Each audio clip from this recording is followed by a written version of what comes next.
Good afternoon, everyone, and welcome. And welcome to our live stream audience to Military Families in the Courts, Issues for Consideration. My name is Ramona Gonzalez. I am a circuit court judge in La Crosse, Wisconsin, a general jurisdiction judge, and I am the current immediate past president of the National Council of Juvenile and Family Court Judges. And this afternoon, you're in for a wonderful hour and 15 minutes with my fellow past president, Judge John Romero, and our program manager, director, Cheri. They have some wonderful information to share with you about military families and the issues that they bring to the court. We had hoped this would be a little interactive. We have a lot of information to provide to you. But at any time, given the numbers we have here live and the numbers we hope we have on stream, if you have some questions or have a particular consideration that you'd like to bring up, please do not hesitate to either put those in the live stream chat or to raise your hands and do it here. And without any further ado, I'm going to ask Cheri to walk us through the first part.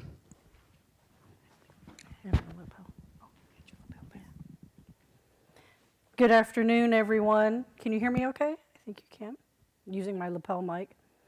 My name's Cheri Ely. I'm the Program Director for Juvenile Justice at the National Council of Juvenile and Family Court Judges, and I oversee the Council's initiative to address military families that are in the court system.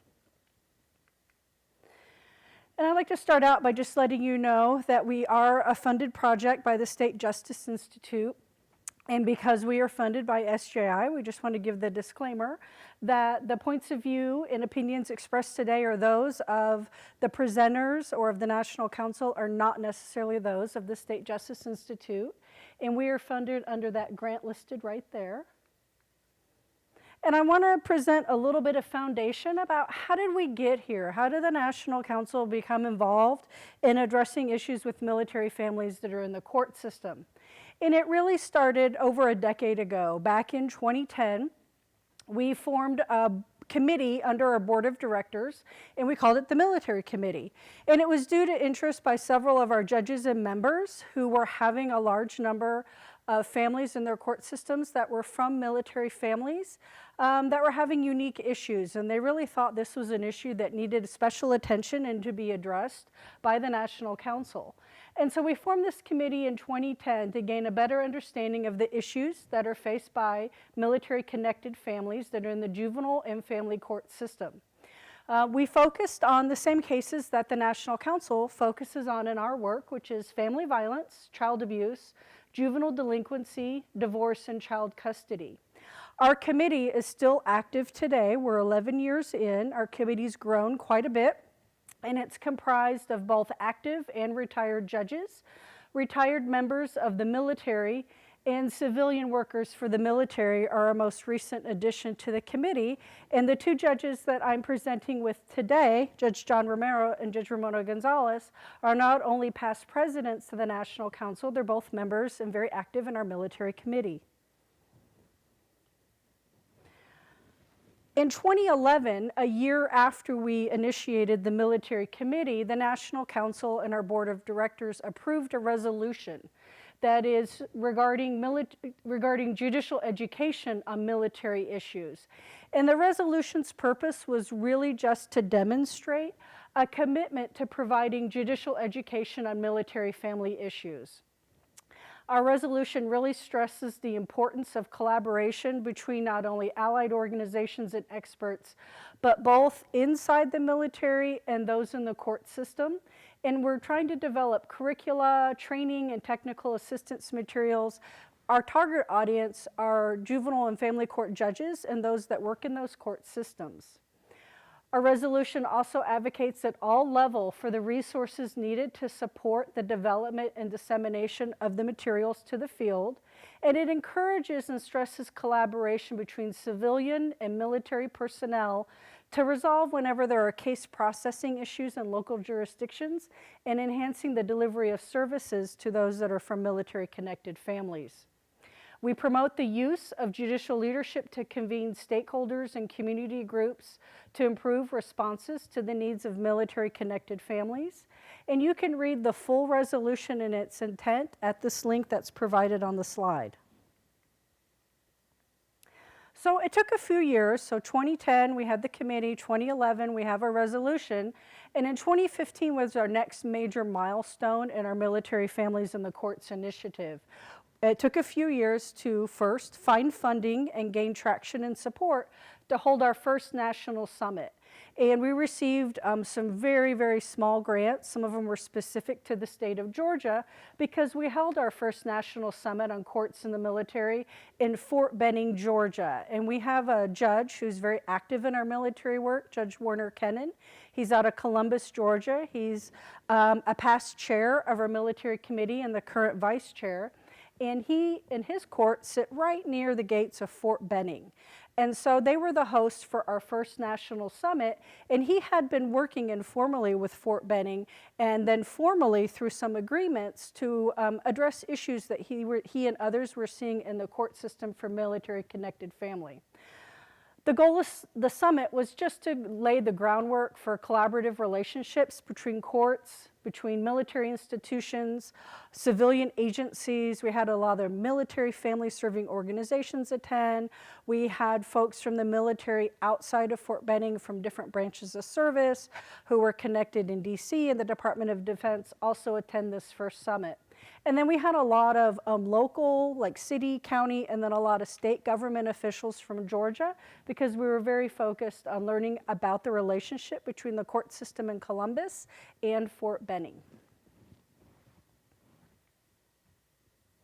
From this first summit, it was a very high-level thinking summit about what is it that we really need to address.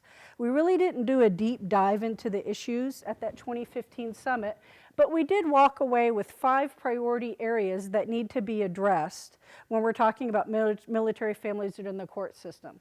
First was making sure that there's access to education and training in a more comprehensive way for those in the justice system, for judges and those who work in the courts and court stakeholders. Making sure that we're developing resources and services for military-connected families. Making sure that we are assisting judicial and command collaboration to exercise the power to convene. And we've really done that and seen the usefulness of that in our demonstration site work. When you have judges that are calling folks from the justice system to convene, you have military commanders that are calling folks from the military installation to convene, and if they can coordinate and work together to bring those folks that are necessary, you can really see some fast movement and really positive outcomes and really meaningful discussions about what some of the challenges and barriers are to folks in the military who are in the court system. Assisting judicial and command leadership to support collaboration.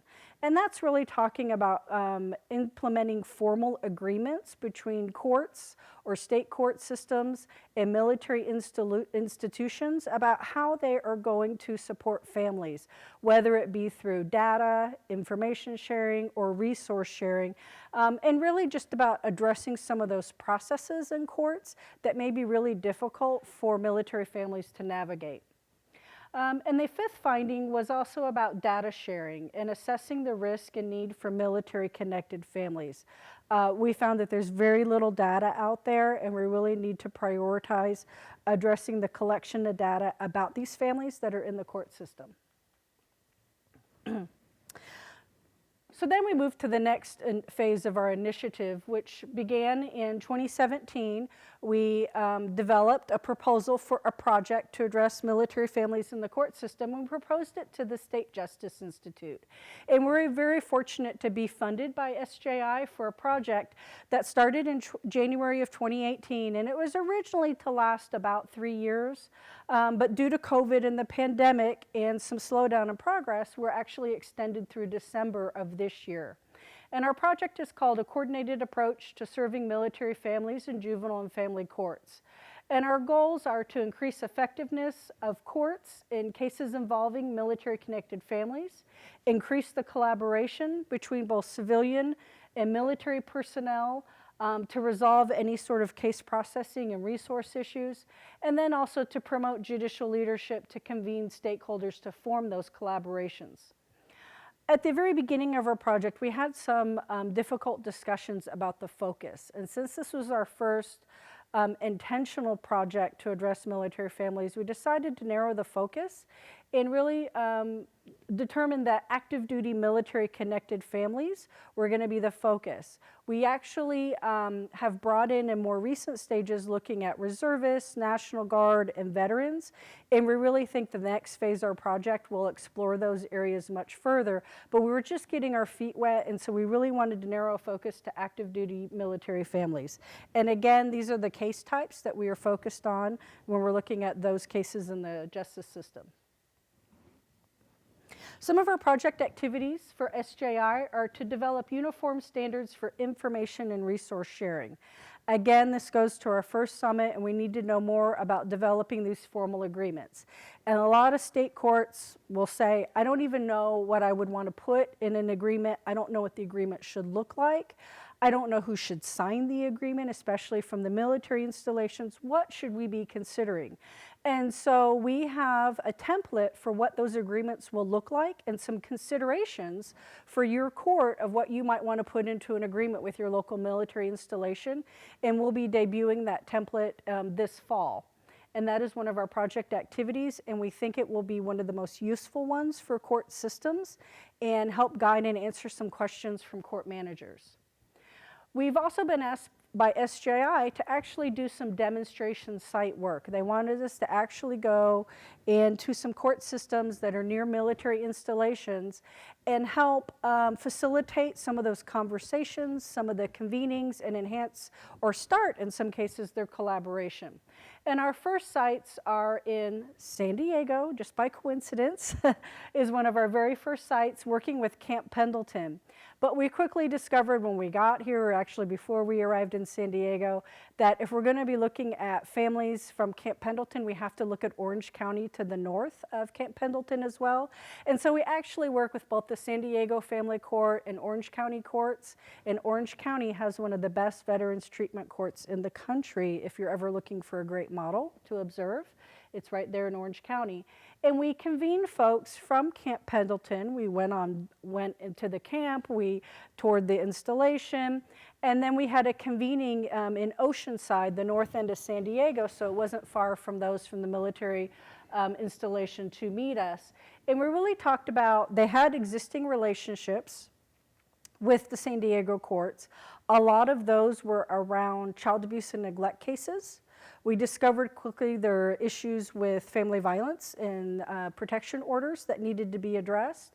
And then the folks from the Orange County Court were able to offer some resources right away to help do some training for those at Camp Pendleton and provide some models for how to do this education. And so very quickly we were able to identify some really meaningful ways that we could enhance that collaboration.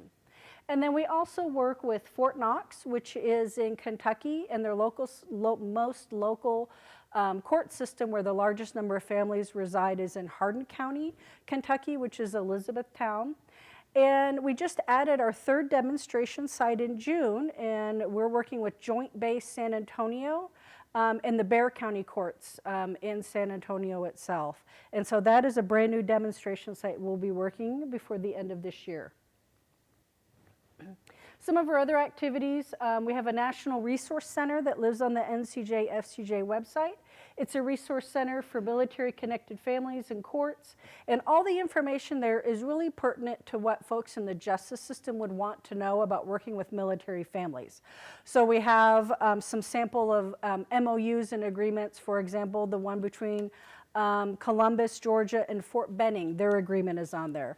The agreement that Camp Pendleton has with San Diego about child abuse and neglect cases is on there. There's one with Fort Knox, and it's a juvenile diversion program that they utilize with Fort Knox in Hardin County, and that one is on there.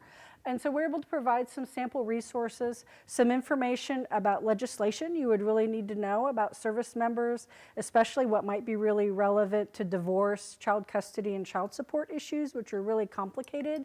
When you're talking about military pay and military pension, we have a lot of resources on our page about that. We have a judicial resource guide that's going to be focused on those case types that'll come out this fall as well. We try to do a lot of training and by going through webinars and conference sessions like this. And then we also held our second national summit where we delved a lot deeper into some of the issues with military families. And we did that in 2019 at Fort Knox. And we're going to explore that a little bit in a second. And then a lot of the information that we're presenting today in this session is going to end up in our Lessons Learned Bulletin, which will come out in December of this year. And I'm going to turn it over to Judge Romero. Thank you, Cheri. This is a great committee and great work that's being done, learning a lot about things that when I was on the bench in Albuquerque, New Mexico, I wish I had known, and particularly since we have a military base right in our own city. The Second National Summit convened, as Cheri already indicated, in Fort Knox in 2019. It was a day and a half long, and it was very intense. I think all three of us here today were present there, and it was some very spirited discussion and some very eye-opening revelations made in terms of what the 60 or so participants contributed to that day and a half. There were military members, there were military staff folks there, judges were there, of course, and attorneys, both from the military and some of the local folks from Hardin County were there as well, who were legal representatives in some of these cases. The purpose of the second summit, as Cheri already suggested, is to get a little deeper into the weeds, if you will, about what isn't happening, what should be happening to better serve the families and children who come into the state courts that have a military connection.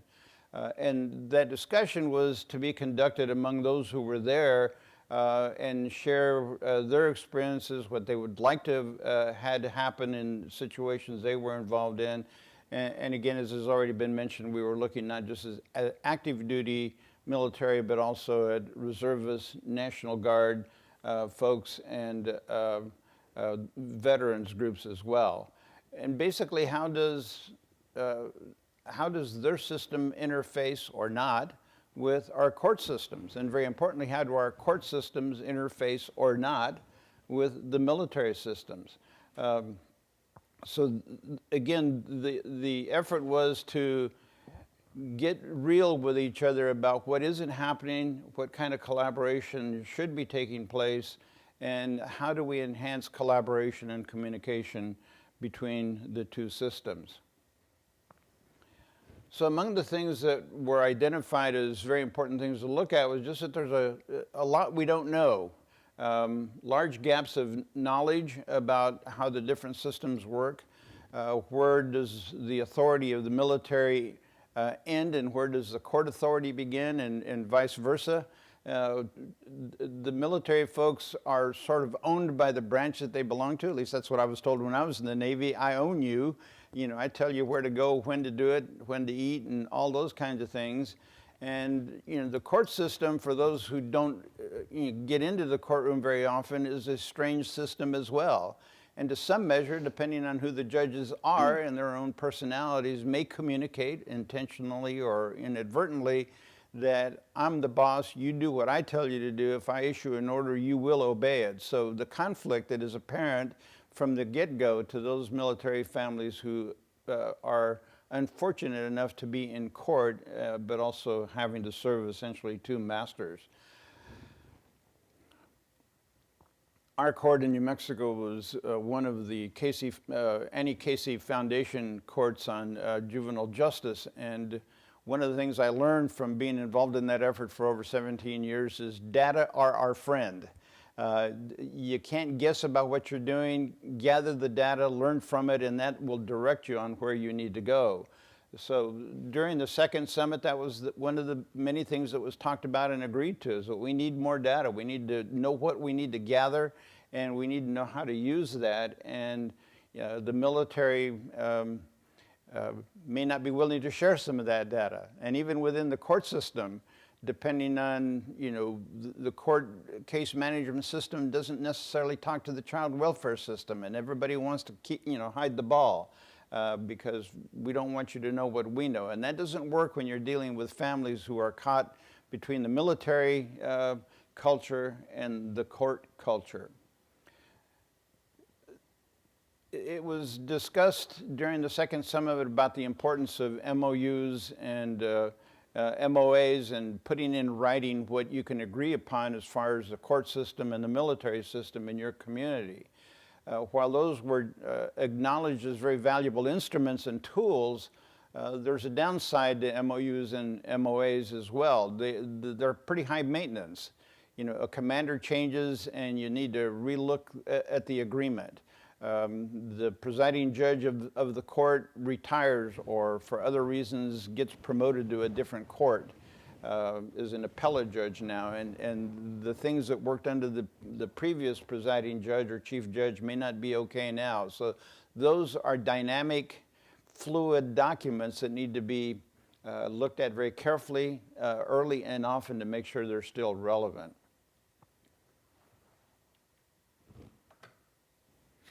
The Uniform Deployed Parents Custody and Visitation Act is one of those dreaded things that as a judge I used to hate getting, because, it's a uniform act and it's developed by somebody else who doesn't have any knowledge of the culture of my state and how we do things and the unique procedures that may be what direct us in our court, yet they're very useful.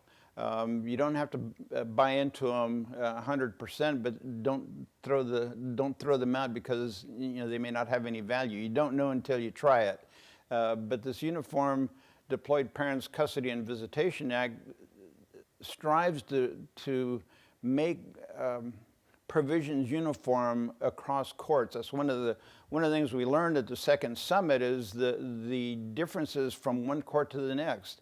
An airman stationed in Albuquerque, New Mexico, may have had some experience in the court system in our court, and then they get transferred to Joint Base San Antonio, where the law is different, and now they need to learn what that is. But in New Mexico, they did this way, and the judge says, look around, you're not in New Mexico anymore. So this Uniform Act strives to standardize how things like separation of families because of deployment, and maybe, they're not married to each other, or maybe they are, but how do you handle the allocation of time with the kids under a custody and visitation order that either is already in place or is coming into place because of discord in the family?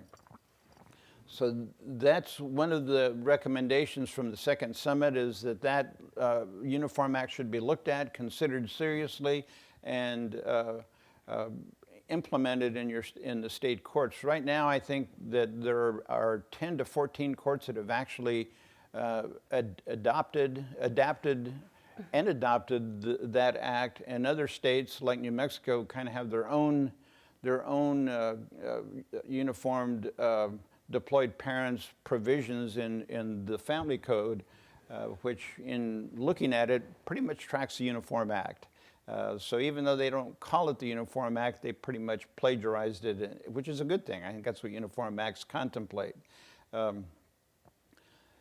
The MOUs we've talked about, but particularly significant is how do you handle domestic violence issues? And I believe the demonstration site here in San Diego and our folks in Orange County kind of came up with a good way of dealing with domestic violence intervention in their communities, and how that best serves the military-connected families and the military member who, in many instances in other jurisdictions, would be penalized, or at least their chances for a career diminished significantly. The group in Fort Knox also talked about employing an automatic Social Security number system that would disclose to those who needed to know whether they're indeed veterans and entitled to veterans benefits. And the discussion took place about having an MOU or an MOA with the Veterans Research Search Service to have some uniform understanding about how that might work or not. Juvenile cases, juvenile justice cases were particularly troublesome because the military doesn't have a juvenile code.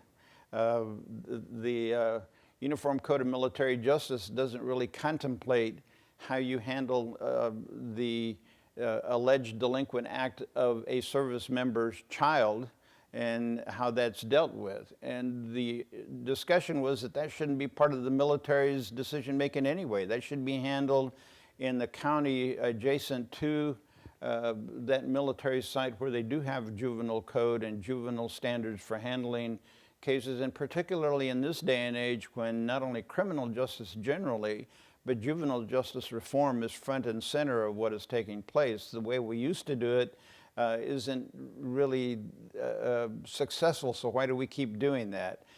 Diversion, treatment, keeping kids close to their families and making the approach holistic rather than focusing only on the juvenile.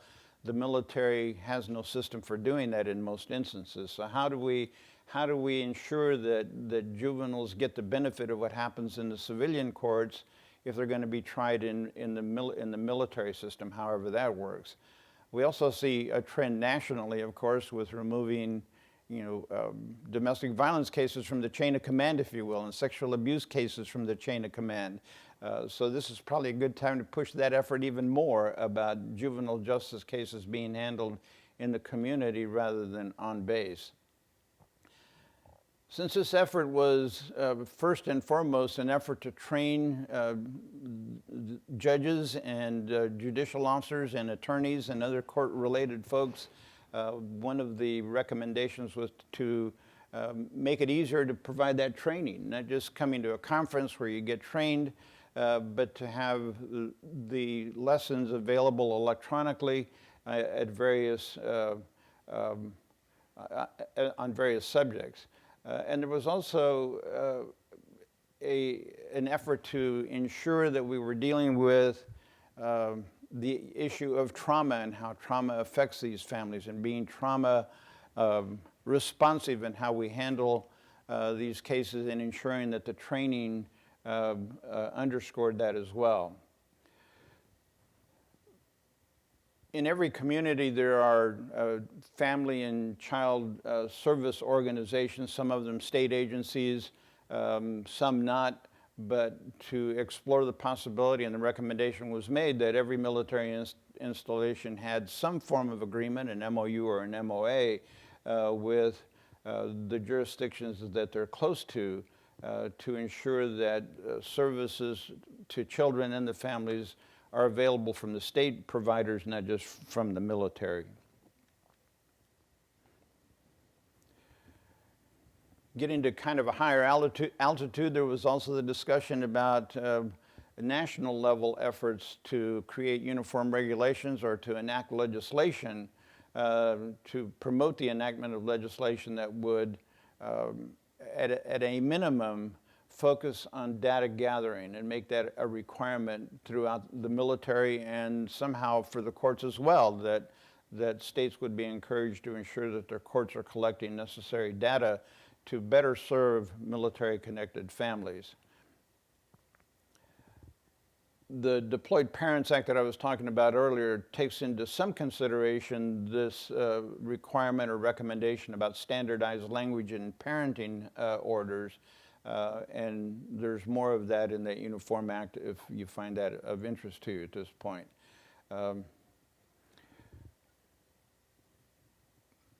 Kind of interesting that the idea of restoring and reconciling families who have differences is something that came up during the second summit as well. The value for children especially to get them and their families at a place where they can stay together and work things out and teach a very valuable lesson about you just don't give up when things get going tough. Not that every one of those, not that every situation is a basis for that. But the report on the National Summit, the second one in Kentucky and Fort Knox, is available in greater detail in the link that is noted at the bottom of this slide. So earlier this year, we worked on a virtual roundtable and had several sessions of that, and Cheri's going to tell us a little bit more about that. I'm going to go back for 1 second to the other slide because I noticed something. First, the report, I actually have 4 of the printed copies available, and it looks like we have enough for everybody in the room. So if you'd like a copy of that report, just see me afterward. But the logo that we have at the bottom, the month of the military child, I did not know this till this year. April is the month of the military child, and it's a great way that courts and court managers can tie in some of your conversations and work about military families is to maybe host a brown bag or do a webinar or a training in April and really examine how many families do you have in your court system that are from military installations, and what sort of services and challenges are you having with those cases, and maybe just open that up for discussion. As Judge Romero said, one of the next milestones in our project was our virtual roundtable, and it wasn't for military families, it was for the organizations that serve military families, those on a national level. Originally, pre-COVID and the pandemic, it was supposed to be an in-person roundtable in Washington, D.C. We went ahead in early 2021 and transitioned it to become a virtual event, which ended up being really positive because we split it over 2 days, because sometimes you do a roundtable discussion, it can be very draining, that thought process. So spreading it out over 2 different days and breaking that up was very helpful. But we had a lot more participation from folks from these organizations that we invited on a national level that we would not have been able to fund to travel in person to DC. And we had a lot more participation from folks in the military side, from different JAG units and different military installations. So we're really pleased. The downside, a lot of great things that happened at our in-person summits, side conversations, lunches and dinners, were not able to happen in that virtual format. But we were able to bring together nearly 50 participants from around the country, and we really had really great discussions. A lot around behavioral health and substance use was an issue that sort of rose to the top during the roundtable discussion. Approaches for juvenile and family courts to work with military installations. We talked a lot about MOUs, and we were warned about some of the pitfalls when you're entering into those agreements. And then resources that exist, and also resources that are needed to support and engage military families. Some of the themes from this virtual roundtable. We opened up the roundtable with a discussion about military culture versus justice system culture. And for those of us in the justice system, if we think we have a lot of terms and acronyms, we got nothing on the military, I'll tell you that. And we have cute acronyms. We have RAISE and we have RAP programs that stand for things and they sound good. They don't have cute acronyms, and they're complicated and difficult, and you can't even imagine. And the culture is very, very different, as you can imagine, in the military. When you have a commanding officer, and Judge Romero even said, they own you. I had a logo in one of the slides from Fort Knox, and you can't see it, but if you looked in it, in the logo it says human capital, because they are one of the main training bases for servicemen in the Army. And so they promote that. We have human capital, which are just human beings. And so it's a very different culture. And for those in the military, the justice system in navigating our culture is very different as well. They might move very slow in some aspects, but they don't move as slow sometimes as the justice system. And so we had a lot of discussion about those differences and the challenges and how we could overcome those. We talked again quite a bit about the resources for behavioral health and substance use. There's a common thought for those of us in the justice system that because in the military, they have really great resources. And that's true, they have resources, but there are long waiting lists. And if you're in a remote area and you have a child, for example, with autism or a diagnosed learning disability, depending on where you're stationed, those resources may not be available in a small remote area where you're stationed. And so there are limitations to those resources that we explored and were not aware of.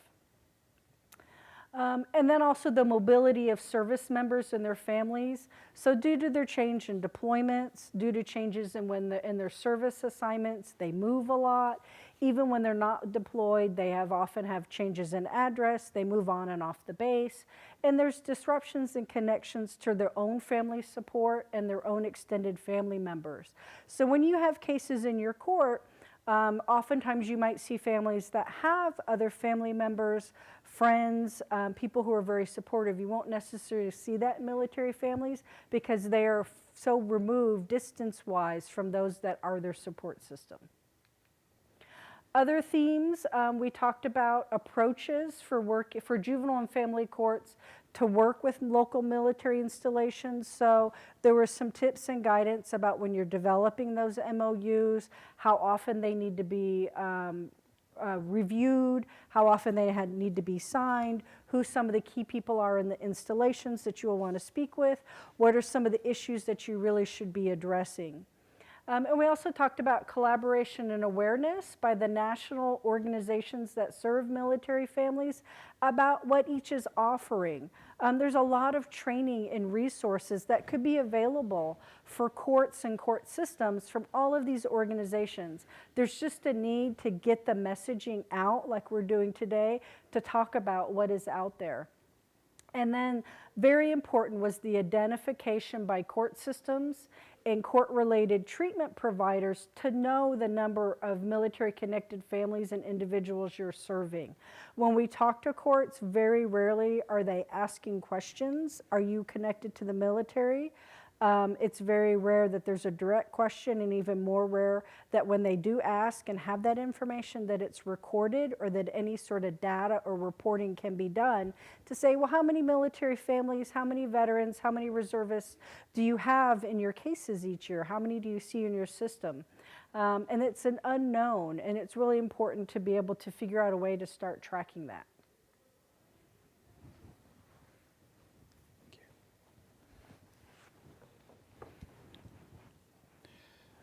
A few of us were able to wake up early enough to accommodate the central or maybe Eastern time zone beginning of this symposium.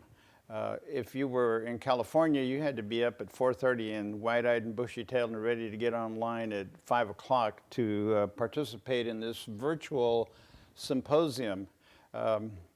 Albuquerque was not quite so bad. It was only 6 o'clock in the morning, and having been in the Navy and raised by a father who believed that you should be up early, I managed to force myself to get up and participate in this symposium. Happened in late April, and it was sponsored by the Uniformed Services University. I didn't even know it existed, but the professionals that presented and the credentials from that Uniformed Services University, pretty impressive. This was sponsored by their pediatrics department.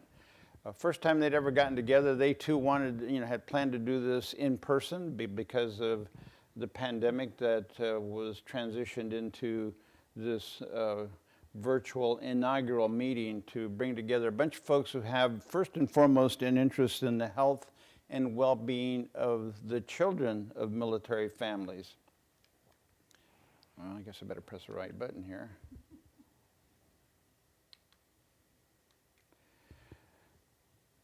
So one of the resounding themes of the symposium was a focus on the unique health needs of military children. And much like we see in our state courts, and we hear the lament all the time, there aren't enough behavioral health services for our kids, usually in the context of juvenile justice cases, but certainly in the context of child welfare cases. For those military families who have no court involvement, they struggle with accessing behavioral health care as a general rule for all of the military families, but family members, but certainly for pediatric behavioral health care. And the other overarching discussion during the symposium was we don't know enough about how the pandemic affected military children who were now being, like everyone else, attending school virtually. But add to that that in the middle of all of this, their family may have gotten a permanent change of station order and they had to move somewhere else, or they moved off base because they couldn't stay on base anymore because their military member was no longer present on base but was deployed. And in some instances, the family that was a support family for these folks was far away from the base they had been at. So to get behavioral health services for pediatric needs was tough no matter how you looked at it. But studies, part of this group is involved in research as well. So there's a question that is being studied about how did the pandemic affect military kids, not only in terms of the virtual schooling, but in the changes they had to make in their living arrangement, being separated from one of the parents, and what impact that had on them. And they were very intent and focused on the notion that physical, mental, and social emotional health are all interrelated. You can't separate one from the other. It is required in the military, according to part of the literature I read and part of what was discussed at the symposium, that if you have a special needs child, their caregiver, and maybe the caregivers has special needs as well, they're required to be enrolled in this exceptional family member program. Sounds like an onerous thing, but actually it's a helping resource for families with special needs. Children and special needs caregivers. And continuity of care was one of the other items that was brought up during the symposium for special needs children, but the EFMP and Me is another resource that gives information to those in need about how to ensure that continuity of care takes place, whether you are making a permanent change of station, or your military member is deployed and now you're without that critical component in the family. And that EFMP and Me is listed and talked about at the symposium as a very valuable resource. Most of us in the child welfare system, court system, are aware of No Child Left Behind, and then succeeded by the Every Student Succeeds Act. And in that Every Student Succeeds Act, there are a lot of requirements that child welfare agencies have to follow as it pertains to the education of children that they have in their custody. Unknown to me, and I wish I had known it when I was still on the bench, Every Student Succeeds Act also has a requirement that my state, New Mexico, and every other state has to have military family identifiers for those students who are enrolled in the schools in their community. And it's part of the data gathering that says we need to know how many students are being served who are also in the military, but it would be helpful to our probation department and to the judges to know if little Johnny before me, either a child welfare in foster care or alleged juvenile delinquent is in the military, and what resources may be available to that person, or more importantly, or as importantly, to ask, okay, we know what you allegedly did, but what's your history? What trauma experiences have you had, and how can we better address your needs than just dealing with you like we might deal with everybody else, although I would suggest that we need to deal with every kiddo in our court and every family from a trauma responsive approach. The last bullet point on there is to a website, Strengthening Military Family Support Structures and Changing American Society. A lot of valuable information in that. I won't go into it anymore other than just to say that it's a very interesting resource. If you care to look at that, please feel free to do so. The bottom line of the symposium was that there are a lot of children involved in the military. We need to hear their voices, the voices of their parents. Another website indicates that 37% of active duty members have children. That's a lot of folks. And also startling to me was that of that number, of that percentage of children, 42% of those children are between the ages of 0 and 5. For any of us who've been parents or grandparents, that speaks volumes about what their needs might be, and also the needs of those who are caring for them, let alone if they are special needs children, and how unique those circumstances are and why we need to be aware of that. The symposium participants also emphasized there's so much going on with the health and well-being of children that we in the military kind of have a notion, but we would suggest to you, they said politely, that the court systems are clueless about how that impacts children who are military connected. There's a lack of awareness about the needs of children and the unique needs of children in the military who are military connected. And it is important that we create an awareness, not just among state court stakeholders, but of the need for military commanders and leaders in the community, in the court community, to get together and work on those things to make it better for those military-connected children. And the last bullet point kind of sums it all up. It's really important for juvenile and family court judges to become aware of what those challenges are and what resources are available to the military and how we better handle those cases that come before us, which again was the foundational reason the military committee came together and all this work is being done with the assistance and support of the State Justice Institute. Cheri's going to talk to us about measuring communities, a really neat tool from Purdue University, I believe it is. Yes. So when we first started our SJI project, I can't even remember how, but we connected with the Military Family Research Institute, and they are part of Purdue University in Indiana. And they conduct research on issues with military and veteran families in hopes of influencing policy development, programs, and practices to improve their well-being. And that is the link to the MFRI. But one of the things that we partnered with was to promote and learn more about their Measuring Communities database. Measuring Communities is a database of over 30 different databases that are collecting information about military families, service members, and veterans. And it's from, let's see, it has specific information about communities. You can look at interactive maps. You can develop your own maps. But it's really to help courts, or anyone who's using it, but for our purposes, let's talk about courts and justice systems, get a snapshot of who are the folks that are military connected in your communities. So you can access the database. It's free. You do need an account. But all you do is you email them and you request an account, and you can do it for an organization or you can do it as an individual. But it will help you to identify your gaps in services and to know more about who potentially could walk into the door of your court system. You can look up and download geographic information.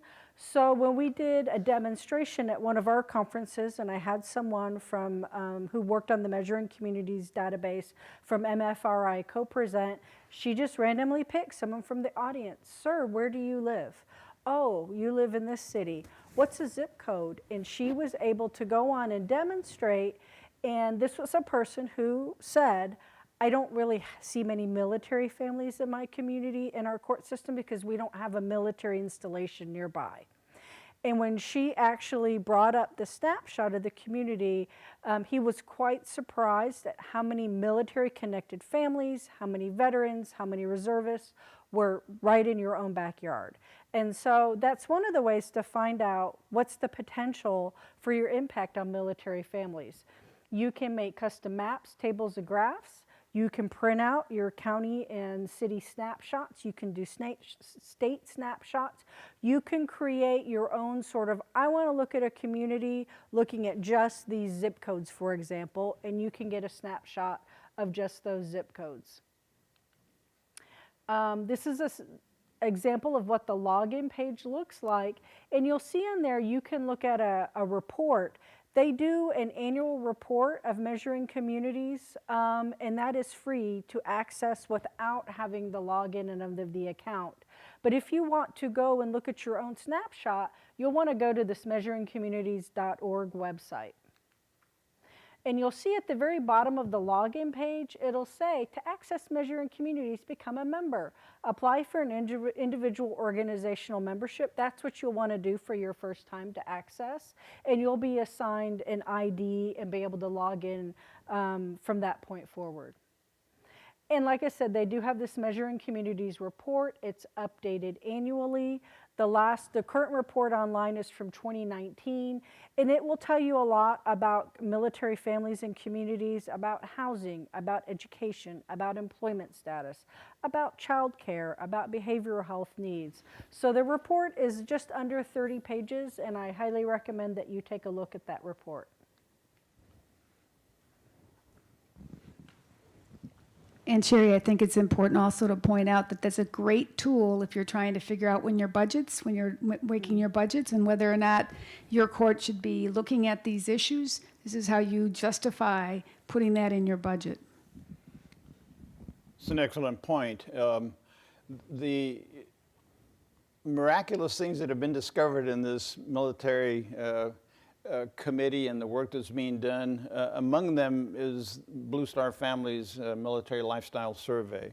Again, a very comprehensive and detailed report survey that is done annually. The information that I'm going to share with you is from the 2020 Military Lifestyle Survey. The website is noted on this slide, and if you have greater interest in what Blue Star Family's Military Lifestyle Survey is about, I urge you to log on to that and check it out. Very interesting. The slide has a lot of information on it. I'm not going to go into the detail of all of it, but one of the things I want to invite your attention to is what the slide says in the left-hand margin, which I think we lose sight of. Perhaps we're more mindful of it now in this era than during the Vietnam era, where the military was viewed as persona non grata. But here the Blue Star Military Families makes this statement. Military families, if I can read it, are part, better read it up here, I guess. Military families are assets to national defense and their local communities. They are central to the health and capability of the all-volunteer force and are good neighbors actively engaged in making their civilian communities great places to live. And I want to underscore that it's not just the military members wearing the uniform, it's the families. There's much said now about thank you for your sacrifice, thank you for your service, and generally it's directed to that person wearing the uniform. We know without hesitation that the spouses, the children are making sacrifices as well. And this Blue Star survey points to some of that information and why it's critical that we think of the entire family. Just quickly, the 2020 top 5 issues were different for active duty military than for reserve families, National Guard, and veterans. For the 3 that I just mentioned, time away from family was their top priority, top issue. For active duty military, spouse employment was their top consideration and top issue. And that shouldn't be surprising. Folks in the military aren't getting paid big bucks. And when you have 30-some% of the folks in the military who are married, and with children as a general rule, that other source of income is very important. So that was one of the top issues for active duty military for spouses who needed to be employed. The other issue that came up in this survey was the presence of discrimination in the military. While the percentages reported are somewhat low, it's still present both in terms of racial discrimination and gender discrimination. Almost 8% of the people of color who left the military left because of discrimination that they had experienced. Roughly 10% of the female members of all races and ethnicities who didn't stay in the military left, according to this survey, because of gender discrimination that they experienced during their time in the military.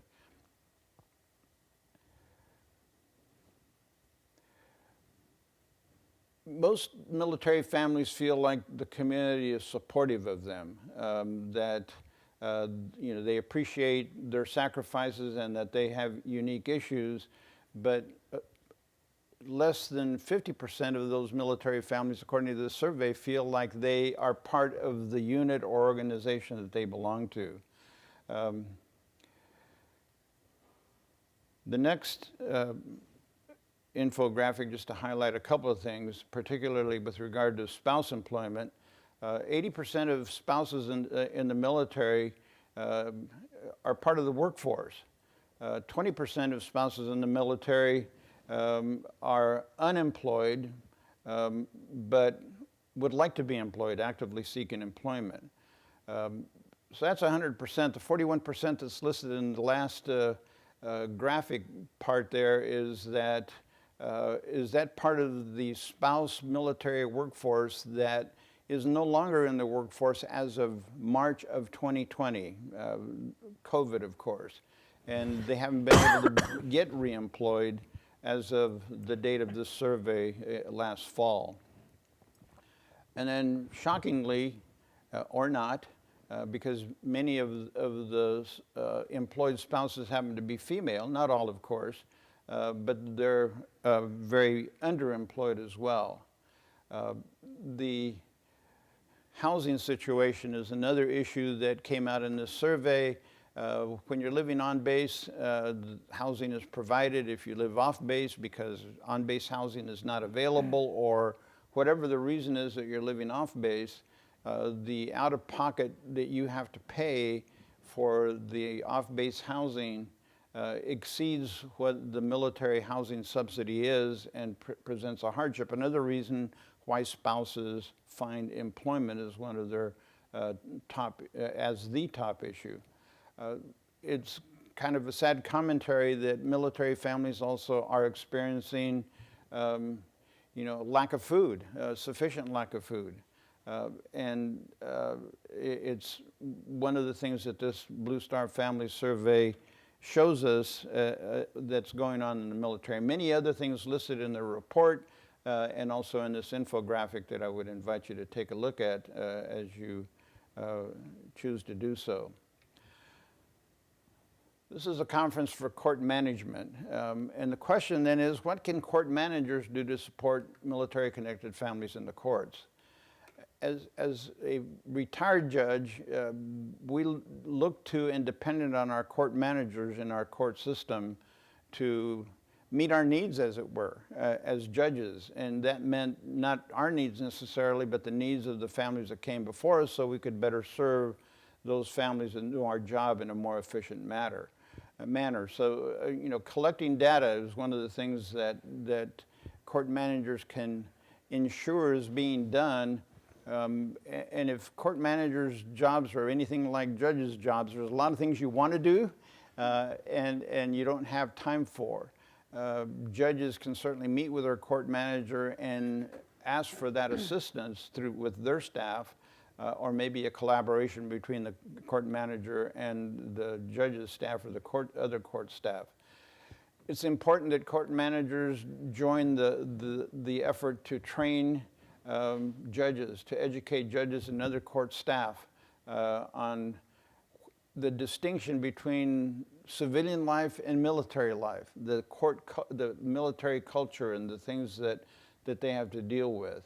And it's important, as I mentioned earlier, about ensuring that it's done through a trauma-informed or trauma-responsive lens. One of the infographics I didn't present because we just didn't have the space for it is a report for lack of a better term, from the National Child Traumatic Stress Network entitled Working Efficiently with Military Families, 10 Key Concepts. And it's basically directed to those who are mental health, behavioral health counselors and therapists in the community. Very valuable resource that I've read several times and find something new in it every time that I didn't look at very closely the first time. Court managers can help all of those who are involved in the court system understand better how active duty members who are deployed, how that affects them, their families, and not just deployment, but extended deployment even before they get deployed. How, what can we do if we know that the pilot is going to leave her family next week, and how is the family being prepared for that, and how do we as court personnel know how to address that situation, because it's not the normal everyday thing we have to face. And while they're deployed or their deployment is extended, what is being done to assist that family? If they're court involved, how can we promote that in a positive way and be sensitive to what's going on?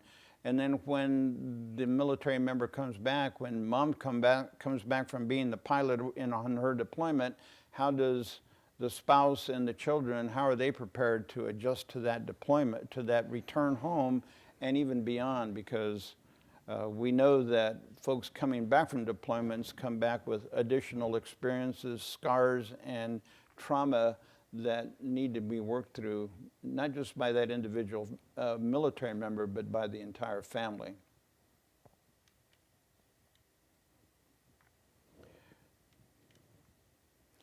Court managers, along with judges and all court-related personnel, need to be aware of the fact that military members, active duty members, can't always access the same kind of services, especially behavioral health and substance use services and treatment, and how those services may or may not be available in the military system, but also the impact or the stigma that goes along with it.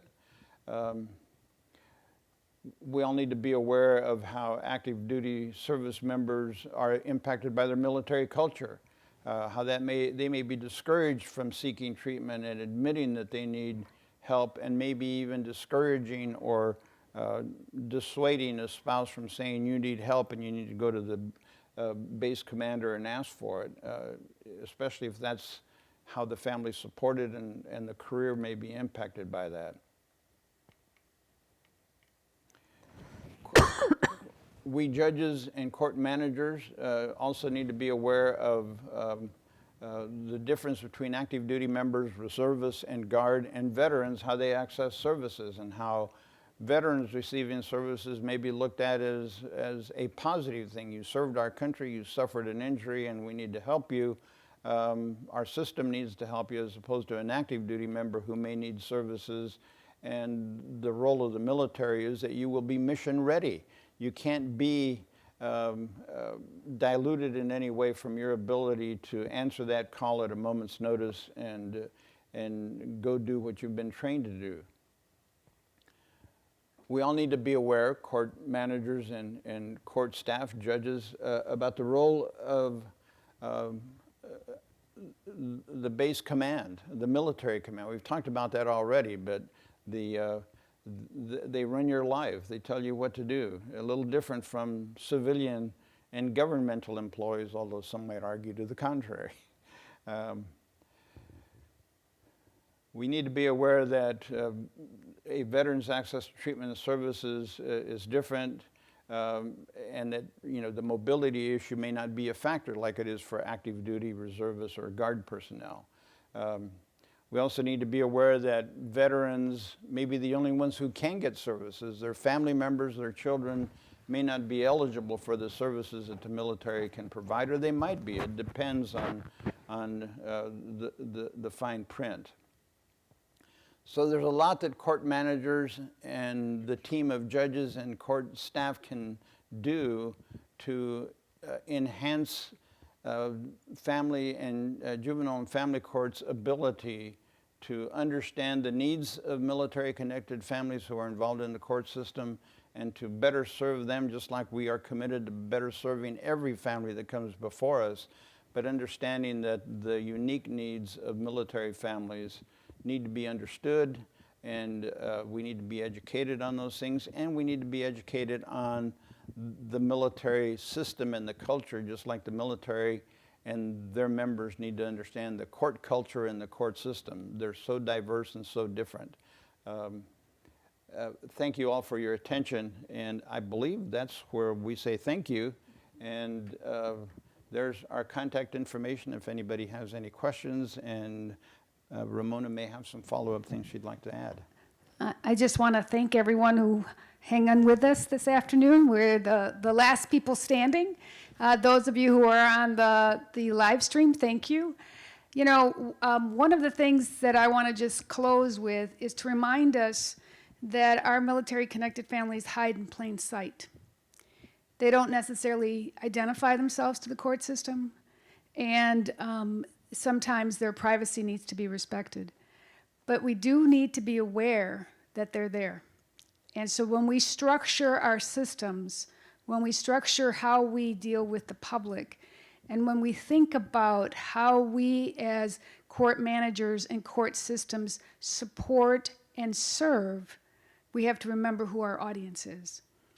And sometimes those audiences need to be listened to. So thank you very much for listening to us today. And we look forward to hearing from you. If you have any other questions, the National Council of Juvenile and Family Court Judges is committed to this initiative. We're committed to serving the needs of service-connected families, and we welcome you in this partnership. Thank you.